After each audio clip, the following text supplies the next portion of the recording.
Владината мерка за ограничување на маржата на 73 основни прехранбени производи, воведена на 20 септември, истекува денес.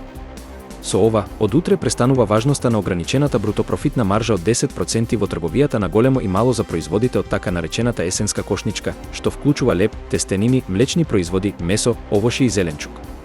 Министерот за економија Бесар Дурмиши предупреди дека ако дојде до драстично поскапување, ќе бидат преземени поригорозни мерки. Истовремено, во сила е законот за нефер трговски практики, која ограничува маржата на над 2500 производи, со цел да се заштити стандардот на граѓаните. Министерството за образование и наука информира дека новиот предлог закон за учебници во основното и средното образование е достапен за јавна консултација преку ЕНЕР системот. Со оваа измена се предвидува заменување на актуелниот закон од 2008 година со цел подобрување на квалитетот на учебниците и оптимизирање на процесот на нивно доставување до училиштата. Министерството за образование и наука истакнува дека во предложениот закон се интегрирани сугестиите на издавачките куќи од Македонија, со кои Министерството и педагошката служба имале конструктивна средба. Новиот закон треба да обезбеди учебници со поквалитетна содржина, минимизирање на грешките и поедноставување на постапката за набавка, со цел на времена испорака до учениците.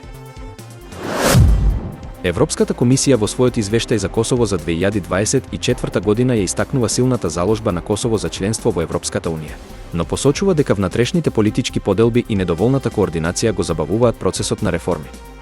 Комисијата препорачува владата да ги зајакне напорите за постигнување меѓупартиска поддршка и подобра координација помеѓу министерствата, со цел поефикасно усвојување на реформите потребни за интеграција во Европската унија.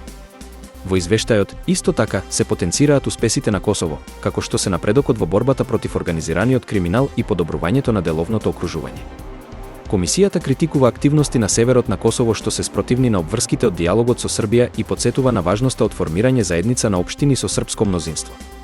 Европската унија ја нагласува потребата Косово и Србија да ги исполнат претходните договори и да ги нормализираат односите, што е клучен услов на патот кон Европската унија. Земјотрес со јачина од 6 степени според Рихтеровата скала ги погоди Соединетите Американски држави, со епицентар на 279 км од градот Бендон во сојузната држава Орегон, на длабочина од 10 км, соопшти Американскиот геолошки институт. За сега нема информации за настанати жртви или материјални штети. Националниот центар за предупредување од цунами потврди дека земјотресот не предизвикал ризик од појава на цунами. Националната метеоролошка служба информира дека ситуацијата се следи внимателно, но моментално нема опасност од дополнителни природни катастрофи.